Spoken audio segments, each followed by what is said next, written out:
it's funny, when the RCF came out, I had it as my screensaver on my work computer. Almost the same exact wheels that I have on the car right now. I go in for my 30,000 mile checkup, and then instead of waiting around like a good Samaritan, I'm like, hey guys, you have that RCF right there. Let me take it for a spin.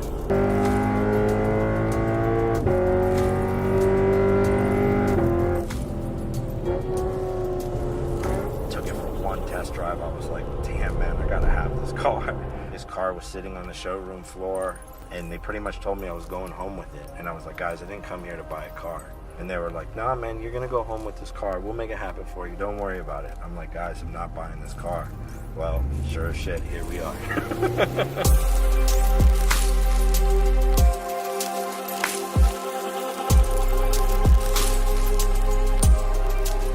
Literally the day that I had it, I started doing some research. I came across the company RR Racing, a gentleman by the name of Rafi Rabin.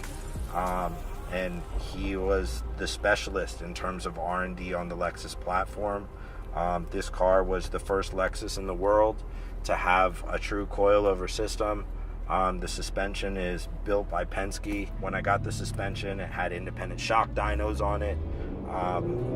Replaced the control arm bushings at that time. Overall, the car's fully modified. Intake, PPE coated headers, coated for heat protection, Borla exhaust, Penske suspensions, aftermarket engine mounts, helps put power down to the wheels a little bit more, MX72 pads to give it a little bit more bite, two-piece lightweight rotors, lightweight wheels, PS4 tires. I mean, the car's built for the track and most certainly sees a fair amount of track time. It's a fun car. Everything from a mod standpoint on the car, inclusive of the ECU tune that I failed to mention, is all done by RR Racing out of Pennsylvania, and Rafi himself has worked on the car for the most part. I've had this car for almost 2 years now. I will supercharge the car. I've been looking to maybe get rid of it, but I just love this car too much. You know, talking to Chris and the boys at Elite for another set of wheels, get a set of maybe 8Gs, and then, you know, put the supercharger on the car. The supercharger will take the power to about the 560, 570 wheel horsepower range without E85. You put E85, which is really E50 with a 93 octane mix, you're looking right in the 600 range, which is pretty solid for any car on the road. Currently, right now, the car is dynoed just shy of about 450 wheel horsepower.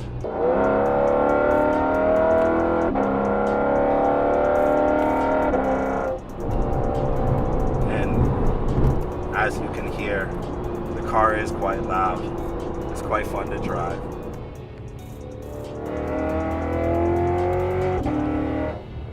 This is my morning coffee. There's one long sweeping turn. I always hit it at about 80, 90 miles an hour.